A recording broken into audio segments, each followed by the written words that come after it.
Yuk jadi bagian dari dakwah kami. Dukung operasional dakwah dan sosial kami, raih pahala amal jariah yang terus mengalir sampai hari kiamat. Assalamualaikum warahmatullahi wabarakatuh. Alhamdulillah, wassalatu wassalamu ala rasulillah. Segala puji dan puja kehadirat Allah subhanahu wa ta'ala, juga salawat dan taslim kepada Nabi besar Muhammad sallallahu alaihi wa ala alihi wa sahbihi wasallam. Dan kita akan masuk pada kesempatan ini insyaAllah pesan yang lain bagi setiap istri yang ingin sukses dalam rumah tangganya. Tentu sesuai dengan wahyu Allah subhanahu wa ta'ala, yaitu berilah kesan kepada suami bahwasanya engkau memperhatikannya. Cuma memang di sini perlu ada batasan dalam masalah ini ya.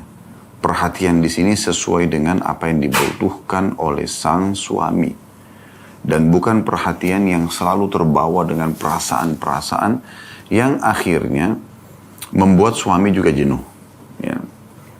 Kita akan coba baca baru nanti kita paparkan insya Allah agar setiap saudariku muslim yang mengikuti acara ini bisa memahami lebih dalam dan akhirnya mempraktikkan dalam kehidupan. Demikian pula para suami laki-laki muslim yang mengikuti acara kita ini juga bisa memberikan dan mengatur masukan kepada istrinya, kepada ibunya, tantenya, saudarinya, dan juga anak perempuannya.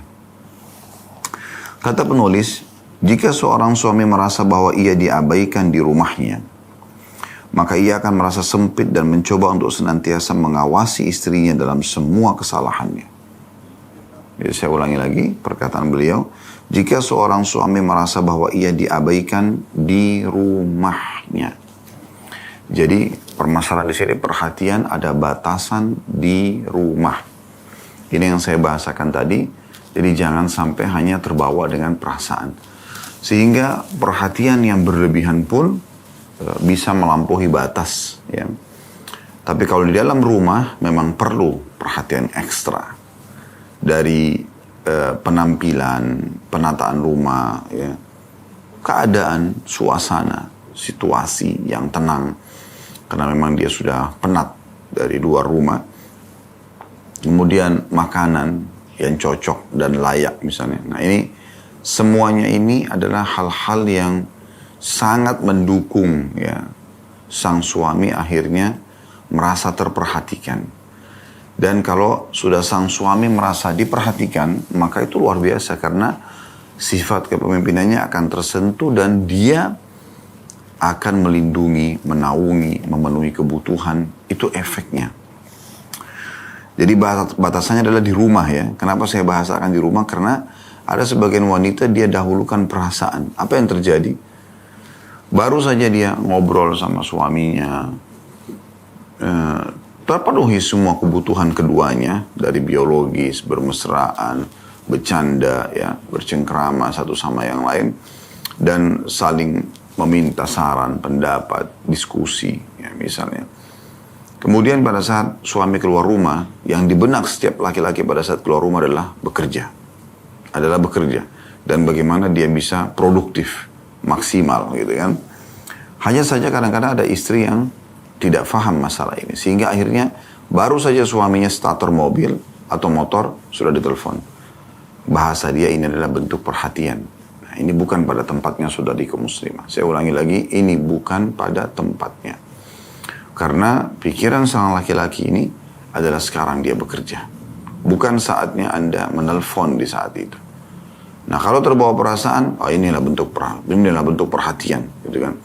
Kadang-kadang hanya sekedar, ya hati-hati ya sayang, gitu. Cuma mau membahasakan itu misalnya. Atau mungkin mau mengucapkan apalah ya, mungkin mau bercengkrama lagi, mau bertutur kata, mau saling merayu mungkin ya. Ini bukan pada tempatnya. Sehingga akhirnya suaminya tidak menjawab. Karena suaminya berpikir secara laki-laki itu dominan akal. Kan baru saja semalam ini. Jadi seakan-akan dia tidak mau diganggu fase dia bekerja. Dan ini wajib difahami oleh setiap wanita. Karena di sini kadang-kadang menjadi sebuah sumber pemicu yang ditunggangi oleh syaitan. Agar rumah tangga itu ribut gitu. Coba seandainya ya, dia tidak menelpon pada saat itu. Kalaupun dia mau memberikan perhatian, mungkin dia dalam bentuk tulisan ya. Di WA kalau kita sekarang. Maka itu jauh lebih tepat. Sehingga suami mungkin membacanya di sela-sela waktu yang ada lowong ya dari pekerjaan dia. Dan jangan tersinggung ukhti muslimah. Jangan pernah tersinggung ukhti muslimah. Kalau Anda tersinggung, Anda misal telat suami jawab telepon, atau misalnya dia telat menjawab WA, maka ini akan membuat keharmonisan rumah tangga yang sudah Anda buat dan bangun semalam atau seharian di rumah bisa rusak, dipermainkan oleh syaitan. Padahal sebenarnya suami bukan tidak mau romantis. Siapa yang tidak mau beromantisan? Siapa yang tidak mau saling rayu-merayu, bercengkrama, bercumbuan? Tapi bukan pada tempatnya. Kadang-kadang mungkin dia lagi meeting, dia lagi di hadapan stafnya, dia lagi di hadapan teman-temannya, dia lagi di pasar, ya, halayak umum, tidak layak gitu. Tapi banyak wanita tidak mau paham. Dia pikir ini adalah bentuk perhatian, ini keliru. Ini keliru. Tempatkanlah perhatian itu pada tempatnya. Tadi sudah saya bilang, di sini batasannya di rumah. Di rumah lampiaskan semua. Di luar rumah, hajat yang mendesak saja. Pastikan rumah tangga Anda akan bahagia. Berikan kepercayaan sepenuhnya pada suami. Dan ingat, ada Tuhan yang mengawasi dia. Anda bukan menikah dengan suami untuk menjadi pengawas. Bukan. Anda pendamping. Apa yang nampak depan mata Anda kebaikan, Anda dukung. Apa yang nampak depan mata Anda keduluan secara pandangan dalam pandangan agama, Anda ingatkan. Jadi Anda tidak perlu menjadi pengawasnya gitu. Ini penting. Saya ulangi kata beliau, jika seorang suami merasa bahwa ia diabaikan di rumahnya, maka ia akan merasa sempit. Rumah berantakan, tidak ada waktu istrinya duduk ngobrol sama dia, sibuk sama teman-temannya, keluar rumah, suami sendirian di rumah, atau berbagai macam hal yang serupa dengan ini. Akhirnya si suami ini sendiri merasa sempit dan mencoba untuk senantiasa mengawasi istrinya dalam semua kesalahannya.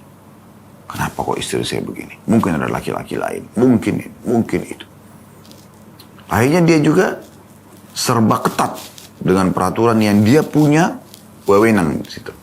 Nah ini, kalau Anda mau suami Anda lebih longgar, ya, lebih sayang, lebih supel, luas dengan Anda, maka syaratnya Anda juga begitu. Berikan perhatian yang tepat di rumah.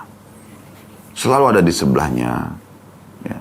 Selalu berpakaian yang cantik, yang seksi, yang wangi, selalu bertutur kata yang baik. Hias diri Anda, tubuh Anda, rambut Anda dengan sesuatu yang sangat indah yang membuat lawan jenis bisa tertarik di depan suami. Nah itu bentuk perhatian yang benar. Bahkan kadang-kadang perhatian ini muncul teman-teman sekalian walaupun tidak dengan ucapan. Dengan sikap saya sudah cukup suami merasa akan diperhatikan. Dia masuk kamar sudah rapi ranjangnya, sudah wangi. Dia mau istirahat setiap saat bisa. Dia masuk kamar mandi bersih, semua tertata dengan rapi, sampo dan sabun putih dia sudah ada. Dia mau makan semua ada, yang hangat ada. Dia mau makanan yang misalnya makanan tambahan appetizernya atau yang serupa dengan itu misalnya snack-snacknya ada contoh misalnya, sehingga semua sisi dia lihat kebahagiaan dan perhatian walaupun di istri tidak ngomong gitu. Ditambah lagi kalau istri yang salehah, apa yang bisa saya bantu, apalagi yang bisa saya lakukan. Bahkan kadang-kadang ada istri yang sangat cerdas tanpa disuruh gitu, duduk sebelah suami sudah bisa ya membuat suami merasa nyaman di sebelahnya. Karena dengan sentuhan tangannya ke tangan suaminya, dengan ngobrol baik-baik, dipelukan dia, sambil tidak membahas masalah apapun kecuali ya apa yang suaminya sedang lontarkan itu yang menjadi bahan diskusi. Maka ada kenyamanan kan? Dari sini nanti akan muncul perhatian yang muncul lawan ya dari perhatian tadi itu. Maksud saya efek daripada perhatian tadi itu akan mendatangkan perhatian suami. Kalau perhatian suami, kebutuhan Anda akan dipenuhi, ya Anda akan dipuaskan dari sisi biologis, ya apapun yang Anda butuhkan. Kadang-kadang tidak ngomong pun suami sudah bisa mengerti, karena memang ada unsur ini. Tapi di saat dia tidak merasa nyaman di rumah, masuk rumah-rumah berantakan, kotor. Ya. Alasan anak-anak, alasan pembantu keluar. Ya. Misal contoh. Atau alasan memang pembantunya orangnya tidak bersih, menyalahkan orang. Ini semua tidak diterima dengan akal sehat suami pasti. Ya. Dia akan terima kalau seandainya memang yang dibahasakan itu adalah sebuah kenyataan, fakta lapangan yang si istri memang sudah berusaha. Dia punya 5-7 orang anak, dia nggak bisa urus semuanya, nggak ada pembantu yang bisa membantu dia misalnya, lalu rumah sedikit berantakan, itu mungkin. Tapi kalau 1 anak, 2 anak, yang Anda sebenarnya masih bisa melakukan ya, aktivitas untuk merapikan yang memang Allah Subhanahu Wa Taala memerintahkan Nabi Muhammad SAW menyebutkan Inna Allah jamilun yuhibbul jamal. Allah itu indah, bersih, rapi dan menyukai semua itu. Ya. Maka ini perlu digarisbawahi. Kemudian beliau mengatakan sebaliknya, ketika ia merasa mendapat perhatian istrinya, maka ia akan semakin mencintai dan berharap bisa mewujudkan keinginan atau permintaannya. Nah ini efeknya. Kan kebanyakan wanita itu ingin supaya ya, dipenuhi kebutuhannya. Ya, diberikan perhatian, dicintai, dilindungi, dimanjakan. Bagaimana caranya? Berikan tadi apa yang saya bahasakan kepada suami Anda. Anda akan lihat bagaimana efeknya. Tapi kalau pada saat dia masuk ke rumah berantakan semuanya, istrinya pun terlihat, kalau suaminya tanya, Assalamualaikum, Waalaikumsalam, langsung aja dia main jalan kemana. Kayak tidak ada sebuah perhatian khusus. Di rumah ya, kita bicara di rumah.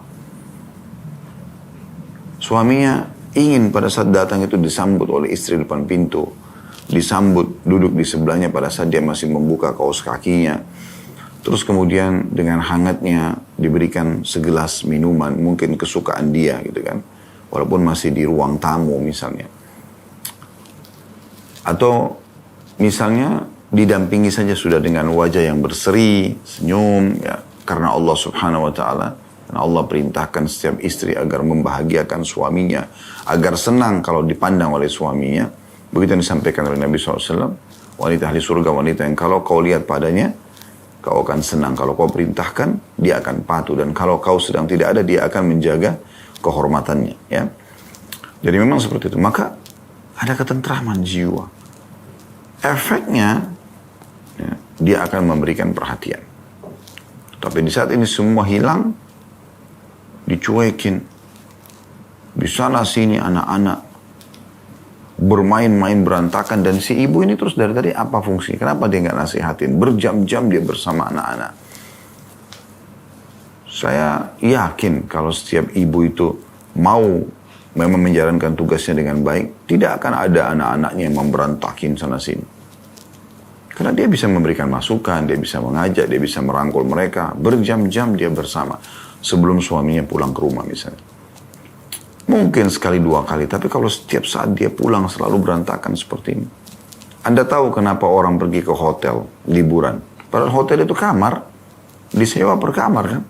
Mahal lagi. Karena orang beli suasananya. Kenapa Anda tidak buat suasana hotel di rumah Anda? Bisa kalau mau. Ya kan gitu. Caranya pelajari. Lihat sekarang media di masa kita kan luar biasa gitu. Mengajarkan kepada kita banyak sekali. Ya. Diberikan contoh, tutorialnya ada. Anda bisa lihat. Kemudian beliau mengatakan, masih masalah perhatiannya. Bagaimana engkau memberi kesan kepada suami bahwasanya engkau menaruh perhatian terhadapnya? Kira-kira seperti apa? Beliau memberikan tanda kutip di sini, saran-saran, poin demi poin. Temanilah ia ketika ia memakai pakaian dan pilihlah bersamanya pakaian apa yang hendak dikenakannya. Jadi dari pakaian diberikan perhatian. Yang ada di lemari ataupun yang sudah ditata di tempat atas ranjang misalnya, di atas sebuah wadah meja misalnya yang ada di kamar ya, untuk dia pakai, Anda pilihkan. Di saat dia bilang ada nggak pilihan yang lain, Anda bersegera ya untuk langsung mengajak dia, kira-kira yang warna apa, kira-kira seperti ya, apa, kemeja kah, baju kaos kah, celana training kah, kalau dia lagi di rumah gitu ya. Kemudian selanjutnya beliau mengatakan bersegeralah memenuhi keinginannya. Keinginan apa saja selama itu bukan haram. Kalau yang diajak adalah interaksi biologis, ya kalau yang diajak adalah dia mengatakan saya lapar. Isyarat apapun, fahami. Maka Anda bersegera dalam masalah itu. Kemudian selanjutnya berilah perhatian kepadanya dengan merapikan kertas-kertasnya, barang-barangnya, dan ruang kerjanya. Kalaupun ada di rumah itu ya. Jadi dia datang ke meja, sudah dirapikan. Tapi Anda tidak membuang apa yang Anda anggap tidak penting. Enggak. Letakkan saja, rapikan saja, sehingga dia selalu, kalau pas masuk rumah, mungkin ada satu ruang yang dia gunakan, atau satu meja digunakan untuk menyelesaikan beberapa pekerjaan yang belum selesai misalnya. Atau mungkin dia mau meeting di melalui rumah, melalui via Zoom misalnya kalau kita sekarang. Mungkin ya, ada tempat-tempat yang dia rasa nyaman di situ. Kemudian selanjutnya siapkan pakaiannya, berusahalah untuk merapikannya dan menyetrikanya, sebab seorang suami akan merasa kesal jika ia ingin pergi dengan memakai pakaian tertentu, ternyata pakaian tersebut belum dicuci. Nah, masalah sederhana kan? Tapi penting. Walaupun bukan Anda, wahai muslimah, yang mencucikan bajunya misalnya, bukan Anda. Bukan Anda yang menyetrikanya misalnya, karena pakai PRT di rumah. Nggak ada masalah. Tapi Anda yang memberikan instruksi pada PRT itu. Seperti ini cara menyetrikanya. Ya, bapak itu atau suami saya itu maunya seperti ini. Dia buka lemari tertata rapi. Anda lihat kalau Anda masuk ke toko-toko pakaian, ya biasanya kalau yang bagus, yang rapi ya, ditata rapi di rak-raknya, di hangernya juga rapi. Kenapa Anda tidak buat seperti ini? Sehingga lemari itu terasa nyaman, bersih, rapi. Kemudian beliau mengatakan, ketika ia hendak tidur dan istirahat, rubahlah rumahmu menjadi tempat yang senyap dan tenang. Jangan banyak bicara dengannya hingga kantuk hilang dari matanya. Jadi bedakan Anda bicara pada saat dia lagi segar, fresh ya. Dengan Anda bicara sama dia pada saat memang lagi ngantuk. Orang kalau lagi ngantuk gak bisa terima. Anda wahai muslimah, kalau di rumah memang Anda punya waktu untuk istirahat. Di saat Anda sudah menjalankan aktivitas rutin di rumah, ada waktu luang, Anda bisa istirahat setiap saat. Tapi suami tidak seperti itu. Dia mulai keluar rumah, dia akan beraktivitas, bekerja, makanya dia pulang butuh istirahat. Butuh kenyamanan. Tentu kita berharap juga setiap laki-laki, setiap suami bisa bijak ya. Misalnya walaupun dia capek, dia di rumah, dia juga harus paham kalau istrinya sudah lama menunggu dia. Maka kedua belah pihak sama-sama saling mengerti. Suami yang bijak, walaupun dia capek, dia pulang ke rumah supaya capeknya hilang. Selain mungkin sambutan istrinya, dari pihak istrinya, sambutan tadi menyiapkan minuman hangat misalnya, atau menyiapkan makanan, kemudian ya, memberikan perhatian lah di awal dia datang, maka si suami pun harusnya berikan perhatian efek ya, maksudnya unsur timbal baliknya. Si suami mandi setelah itu supaya ngantuknya hilang, capeknya berkurang gitu ya. Kemudian dia coba duduk bercengkrama dengan istrinya, bercanda dengan dia, mendengarkan ceritanya pada hari itu ya. Detik-detik ini sangat mahal sebenarnya. Ya. Bukan cuma dengan pasangan kita, dengan anak-anak pun kalau Allah kurnia anak-anak itu luar biasa mahalnya waktu itu. Ada saatnya nanti di mana anak-anak, fase anak-anaknya itu akan hilang.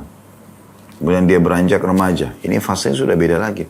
Nggak bisa lagi Anda bercanda sama dia semaksimal Anda bercanda kalau dia masih kecil. Nggak lama lagi dia akan berumah tangga dan dia akan tinggalkan Anda. Anda akan menyesali detik-detik di mana Anda tidak memaksimalkan masa anak-anak masih bersama di rumah. Nah mereka pada saat sudah keluar dari rumah, yang perempuan menikah dengan suaminya, kemudian suaminya bawa dia ke luar negeri, pindah rumah, itu sudah umum. Sebagaimana kita juga melakukan hal itu. Yang laki-laki menikah sibuk dengan istrinya sama anaknya. Di saat dia lowong, dia akan datang. Ya, ataupun kalau dia lowongkan waktu, setiap harinya dia tidak akan bisa lama. Ya. Maka maksimalkan itu.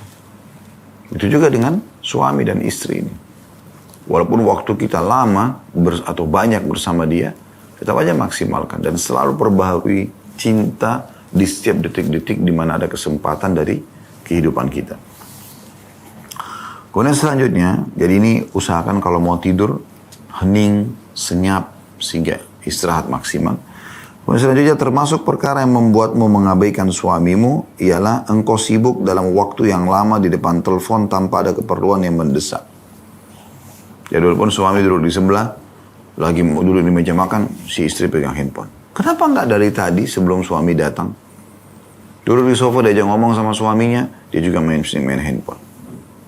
Mungkin ada yang mengatakan di antara Anda muslimah, suami begitu Ustaz. Nah ini sudah kita bahas kemarin. Suami itu, kalau dia orang pekerja, dia akan memang masih menyelesaikan pekerjaan. Walaupun ini yang bijaknya dia tidak melakukan lagi itu. Tapi kadang-kadang dia seperti itu. Kalau dia sibuk dengan hal-hal yang lain yang memang sebenarnya Anda merasa kok sia-sia ya, lebih baik waktunya sama saya. Ya ini doakan supaya Allah berikan hidayah dan kira-kira coba Anda berinovasi ya. Keluarkan kreativitas Anda untuk menggantikan posisi handphone itu. Saya sangat yakin kalau ada seorang wanita yang bisa memberikan sesuatu yang menarik bagi laki-laki ya. Makanan yang enak, candaan yang penuh dengan keharmonisan ya. Kemudian romantis ya. Wangi, segala macam misalnya. Saya yakin mungkin dia akan lebih memilih itu ya. Karena merasa nyaman gitu. Saya pun dari satu sisi bukan tidak menasihatin para laki-laki ya, karena ini sedang membahas wanita. Tapi para laki-laki saya sudah bahasakan. Kalau bisa pada saat masuk rumah, pegang handphone tuh di saat perlu. Berapa kali, berulang kali saya ingatin para suami.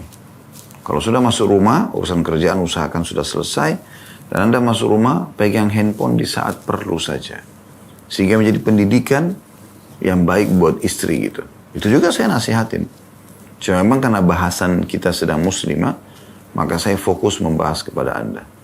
Insya Allah di saat suami tidak melihat Anda wahai muslimah sibuk dengan handphone, dia pun akan malu, dia juga tidak akan sibuk.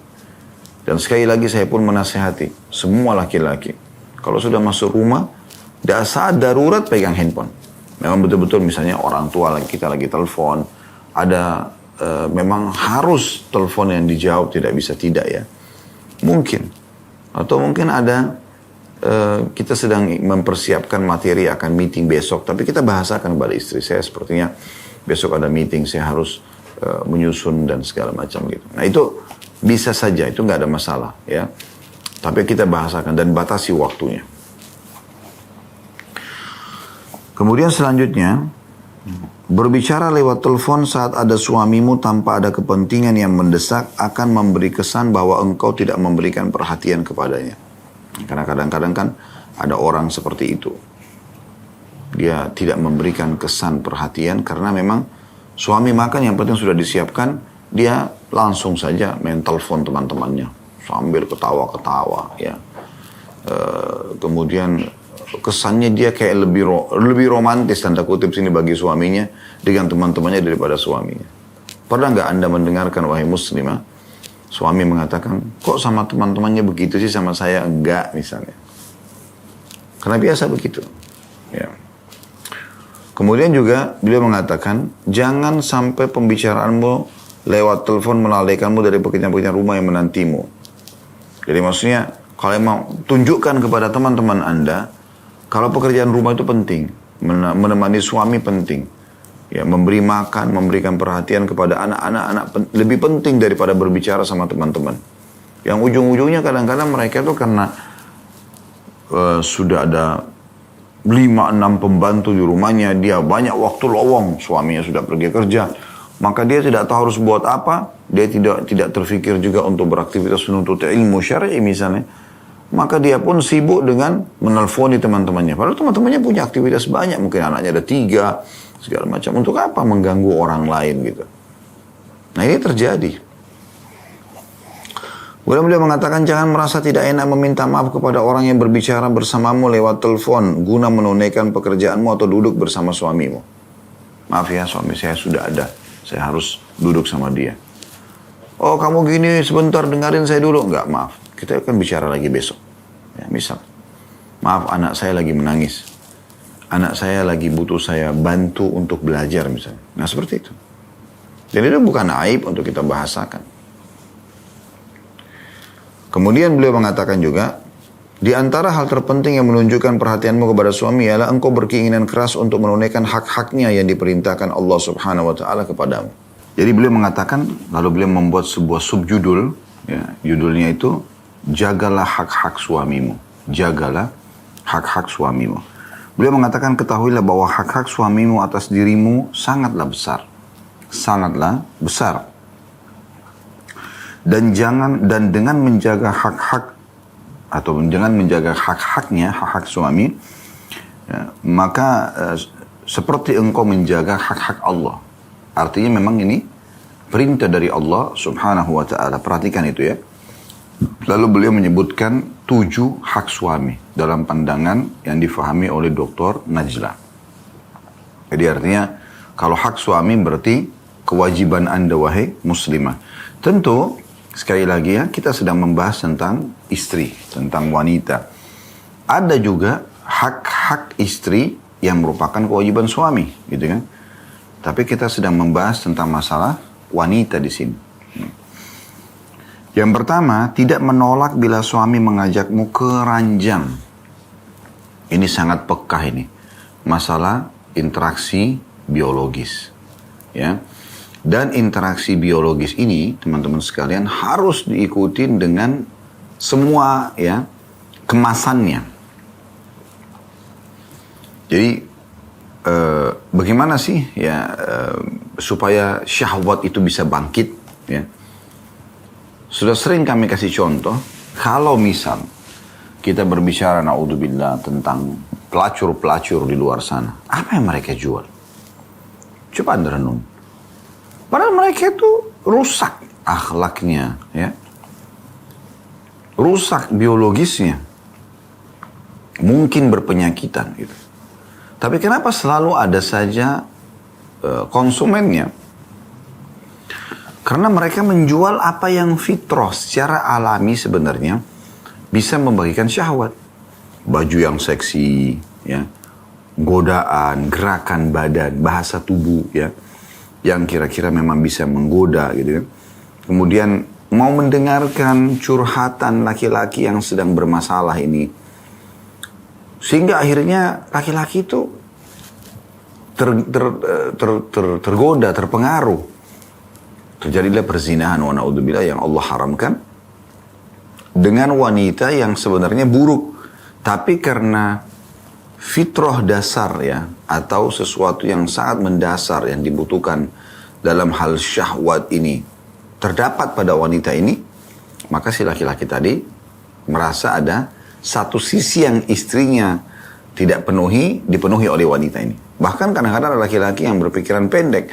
Dia berpikir karena orang wanita ini padahal pelacur, dengan godaan bisikan-bisikan kata-kata yang menggoda misalnya, dengan sentuhan yang ramah, dengan biologis yang maksimal dia rasakan, sudah cukup membuat dia meninggalkan istri lalu dia menikah dengan wanita pelacur tersebut. Padahal sebenarnya istrinya jauh lebih baik, jauh lebih jelas jalur nasabnya, lebih jelas juga pergaulannya tidak bebas, ya, tidak sama sembarangan laki-laki, ya, dia berinteraksi, apalagi dalam masalah biologis hanya kepada suaminya saja misalnya. Kemudian juga jelas lebih bersih, jelas lebih sehat dan segala macam. Namun dia meninggalkan semua itu karena luput dari si istri tadi. Kadang-kadang memang ada penyesalan setelah menikah dengan wanita-wanita yang salah seperti ini. Akan ada penyesalan. Penyesalannya itu terlihat setelah jadi istri. Ternyata, oh istri saya yang dulu tuh lebih bersih rumahnya, gitu kan, lebih terjaga pergaulannya, tutur katanya. Karena kan pelacur-pelacur ini, wa na'udzubillah, mereka bertutur kata santun ramah karena pekerjaan, menggoda karena pekerjaan. Kalau istri, memang karena dia merasa itu tugas dia, kewajiban. Ya, beda sekali. Oleh karena itu masalah ranjang ini pekah sekali. Dan banyak sekali dari dalil hadis Nabi SAW yang luar biasa. Sampai kata Nabi SAW, kalau seandainya seorang wanita berada di corong asap rumahnya. Di corong asap rumah. Artinya Anda lagi membersihkan rumah Anda di atas sekali. Corong asap itu kan kotor, mungkin berwarna hitam. Di Indonesia mungkin rumah tidak punya corong asap. Karena kita tidak ada musim dingin ya. Tapi di negara-negara yang ada musim dingin ya biasanya mereka ada pemanas ya di dalam rumah. Kalau sekarang sudah banyak elektrik ya. Zaman dulu tuh orang menggunakan batu, arang, kayu bakar. Nanti butuh asapnya keluar. Nah itu ada corong asap. Kata Nabi SAW, kalau ada corong asap dan suaminya panggil, maknanya di sini adalah untuk biologis. Maka dia harus jawab. Dia dianjurkan untuk menjawab. Dan ini penting teman-teman sekalian. Ini sesuatu yang sangat penting untuk bisa diperhatikan baik-baik. Karena kalau laki-laki itu terpenuhi biologisnya, maka dia pun akan balik memenuhi juga kebutuhan sang istri tadi. Ini gambaran Dr. Najla sangat pekah gitu ya. Karena laki-laki itu mudah sekali terpicu syahwatnya, sementara perempuan mungkin butuh waktu dan butuh upaya-upaya khusus untuk membangkitkan syahwatnya. Yang kedua, taat dan mendahulukan perintah dan permintaan. Taat dan mendahulukan permintaan dan perintahnya daripada orang lain. Hingga kedua orang tua sekalipun. Ya. Artinya mendahulukan sang suami. Mendahulukan sang suami. Ya. Kemudian, yang ketiga, tentu di sini perintah yang diboleh untuk dipatuhi itu yang tidak berbau maksiat ya. Karena Nabi SAW bersabda, la ta'ata illa fi ma'ruf. Tidak ada ketaatan kecuali pada hal yang dibolehkan. Dalam riwayat lain, la ta'ata li makhlukin fi ma'siyati khaliq. Tidak ada ketaatan pada makhluk yang berbau maksiat pada sang pencipta. Selama itu bukan maksiat kepada Allah, patuhi. Yang ketiga, tidak memperkenankan seorang pun masuk ke dalam rumah saat suamimu tidak berada di rumah. Jika ia bukan termasuk mahramnya. Ya. Jadi tidak boleh sembarangan orang masuk. Teman-teman Anda, ya, kerabat Anda pun, semuanya harus pamit. Yang itu bagian daripada perintah Nabi SAW dalam hadis. Dan engkau, wahai para wanita, atau kata Nabi SAW, dan termasuk hak kalian, wahai para suami, mereka para istri tidak memasukkan orang yang kalian tidak sukai ke dalam rumah kalian. Kemudian yang ketiga, yang keempat, tidak memasukkan orang yang tidak disukai suamimu ke dalam rumah kecuali dengan seizinnya. Engkau adalah pemimpin di rumah suamimu, karena itu jagalah kehormatan rumahnya. Bisa jadi orang yang tidak disukai suami itu adalah orang yang gemar merusak kehidupan rumah tangga orang lain. Bukan orang yang amanah terhadap rahasia rumah tangga. Atau sebab-sebab lainnya yang mungkin diketahui suamimu. Hendaklah istri engkau ketahui bahwa hendaklah engkau ketahui ya bahwa dengan melaksanakan perkara ini berarti engkau sedang melaksanakan amanah. Engkau bisa meminta maaf setelah menyambut mereka dengan cara yang sopan. Kunjungilah mereka jika situasi dan kondisi memungkinkan. Jika mereka berasal dari keluargamu, maka berterus teranglah adalah lebih baik. Jadi mungkin ya, Anda yang mengikuti acara ini pernah mengalami, misal suami gak suka dengan saudara Anda. Mungkin dia tidak suka. Kalau Anda telusuri lebih jauh, ternyata karena saudara Anda ini setiap kali datang membuat sikap Anda berubah dengan suami. Ya. Karena kalau Anda datang, dia selalu, ya, atau kalau dia datang kepada Anda, dia selalu coba memberikan masukan-masukan yang melanggar peraturan dan bertolak belakang dengan keinginan suami. Bahkan kadang-kadang ada saudari yang mengajar saudarinya, ya, mengatakan, oh kalau saya sama suami saya tidak begitu. Saya nggak peduli kalau dia perintah pun, kalau saya tidak suka, saya tidak lakukan. Misal contoh. Bahasa ini sudah cukup, dia seperti datang membawa sebuah bom, ya, waktu yang pada saat suami Anda pulang Anda ledakan, kemudian terjadi pertengkaran dalam rumah tangga. Nah di saat itu suaminya akan berpikir, ini kira-kira istri saya seperti ini apa sebabnya? Oh karena si fulana tadi baru datang. Sebaiknya jangan datang gitu. Gitu kan? Jadi ini harus hati-hati gitu. Saya pernah melihat sikap istri saya pada saat itu ada tamu yang datang, kemudian tamu itu pulang gitu kan, apalagi kalau kurang bertakwa kepada Allah SWT, tiba-tiba berubah sikap gitu. Sikap yang tadinya memang tidak pernah muncul malah sebelumnya gitu kan. Karena memang besarnya pengaruh perempuan berbicara dengan perempuan yang lainnya. Nah ini harus hati-hati gitu. Nah kalau Anda melihat suami Anda ada yang tidak disukai, ya, maka hati-hati saja, ya, hati-hati saja. Karena memang lebih baik Anda mengatakan, tanya baik-baik suami, kenapa tamu ini nggak boleh misalnya? Oh, dia pasti ungkapkan, oh karena setiap datang pasti sikap kamu berubah misalnya. Atau tiba-tiba kamu minta cerai. Ya, sering terjadi begitu. Banyak kasus-kasus rumah tangga yang sampai kepada kami, itu selalu pemicunya orang ketiga. Orang ketiga ini bukan berarti selingkuhan, bukan. Kalau selingkuhan itu sudah fatal sekali. Ini orang yang datang seperti tadi membawa bom waktu saja. Datang ngobrol gitu, ya. Oh, yang paling pertama dipamer gelangnya yang baru dibelikan oleh suaminya. Sementara si fulan yang sedang datang ini mungkin suaminya nggak punya kemampuan untuk itu. Atau memang dia jenis suami yang tidak suka istrinya pakai perhiasan. Ada suami yang suka istrinya alami saja begitu. Kalau pakai perhiasan malah dia tidak suka, dia tidak mau mendekat. Maka harus difahami. Nah belum tentu Anda sama ya, dengan tamu yang sedang datang itu. Tapi bisa terpengaruh atau mempengaruhi kita gitu kan. Apalagi kalau orangnya proaktif benar gitu. Masuk ke rumah, dia cerita tentang suaminya. Semua kelebihan-kelebihan. Bahkan kadang-kadang tidak malu. Nanti di poin terakhir itu ada penyebutan beliau. Tentang masalah penyebutan kelebihan biologis pasangannya dia. Seakan-akan sudah nggak ada kurangnya gitu. Sehingga akhirnya ya, si pemilik rumah ini terganggu. Kok suami saya tidak begitu ya? Misal contoh. Nah ini banyak hal-hal yang seperti ini yang terjadi, itu menjadi penyebab ya ributnya rumah tangga itu.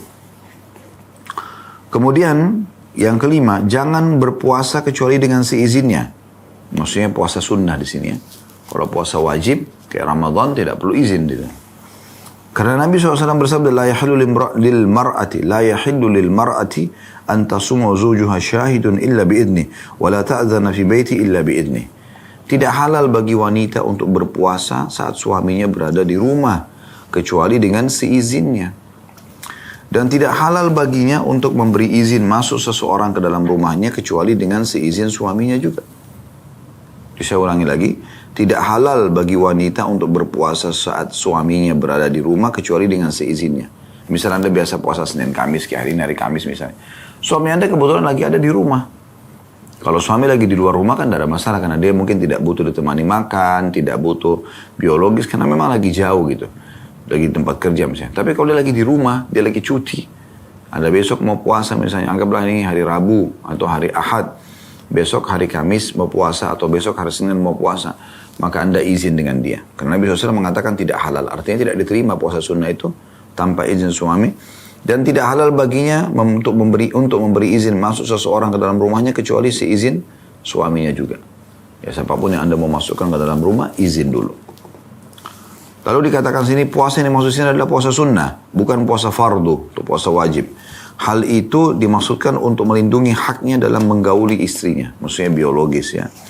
Adapun jika suami tidak ada di rumah, semisal sedang dalam perjalanan atau istri dalam perjalanan, maksudnya perjalanan ke kantor kah atau safar kah, maka istri boleh berpuasa tanpa seizinnya.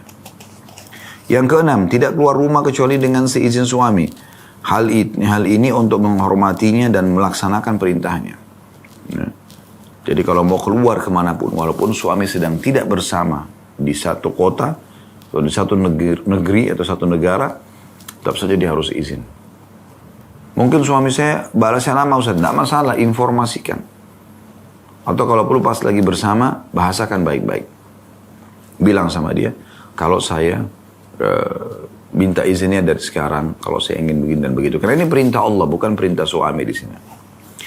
Dan yang terakhir ini yang penting ya, menurut Dr. Najlah, dan ini memang penting untuk dibahas sebenarnya, masalah biologis ini. Yang ketujuh, tidak menyebarkan apa yang terdapat di antara keduanya, yaitu hubungan suami istri. Karena hal ini berarti membuka aurat atau rahasia dan menguak tirai hubungan suami istri yang terlindung lagi disucikan. Kenapa Anda pada saat interaksi biologis, Anda di kamar, tertutup. Ya, tidak ada orang lain pada saat itu. Berarti memang dasarnya ini harus ditutupin. Nggak boleh dibuka gitu. Nggak boleh dibuka. Ya. Jadi ini perlu digarisbawahi. Beliau mengatakan Rasulullah SAW bersabda, bisa jadi seseorang di antara kalian wahai kaum laki-laki berduaan dengan istrinya, ia menutup pintu lalu menurunkan tirai, kemudian menyelesaikan tujuan atau hajatnya. Lantas ketika ia telah selesai darinya, ia menceritakan hal itu kepada teman-temannya. Bisa jadi seseorang di antara kalian kaum perempuan menutup pintunya dan menurunkan tirainya. Jika ia telah menyelesaikan hajatnya, ia menceritakan hal itu kepada teman-temannya. Maka seorang wanita yang merah kedua pipinya mengatakan, demi Allah wahai Rasulullah, sungguh kaum wanita melakukan hal itu, begitu juga kaum pria. Ya. Seingat saya ini, wanita ini adalah Asma binti Yazid radhiyallahu anha. Beliau yang mengatakan itu, menanggapi apa yang Nabi SAW sampaikan. Karena Nabi bilang, mungkin seseorang di antara kalian, laki-laki ataupun perempuan, telah terbuka dengan pasangannya, melakukan interaksi biologis. Kemudian dia menceritakan pada teman-temannya. Maka kata Asma binti Yazid radhiyallahu anha, iya ya Rasulullah, memang laki-laki dan perempuan di Madinah melakukan itu. Maka kata Nabi SAW, jangan kalian lakukan itu sebab perbuatan itu hanyalah seperti syaitan laki-laki yang menemui syaitan perempuan di tengah jalan lalu menyelesaikan hajatnya atau menyetubuhinya kemudian pergi meninggalkannya. Ya. Sebagaimana disebutkan hadis oleh Al-Bazzar. Ya. Hadis ini diriwayatkan oleh Al-Bazzar. Jadi teman-teman sekalian, poin ketujuh ini sering kami kasih gambaran sebenarnya tentang masalah tidak bolehnya menceritakan kelebihan pasangan dalam masalah biologis. Kalau Allah Subhanahu Wa Taala memberikan Anda suami yang memuaskan, Masya Allah, syahwatnya sangat memuaskan Anda, sikapnya, perbuatannya dalam interaksi biologis, maka Anda bersyukur kepada Allah dan tutupi. Hanya Anda, Allah dan suami Anda yang tahu. Begitu juga Anda wahai para suami.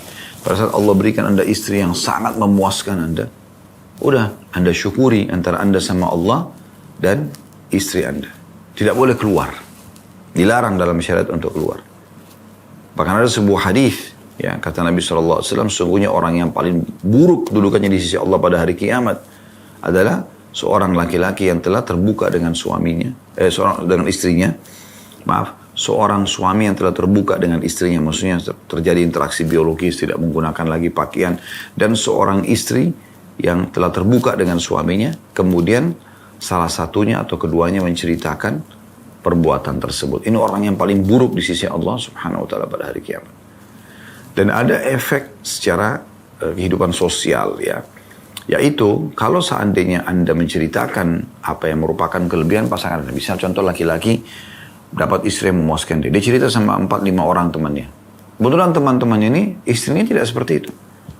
Maka kalau ada di antara mereka yang tidak beriman sama Allah, pasti akan bisa mengganggu istri orang yang mencerita tadi.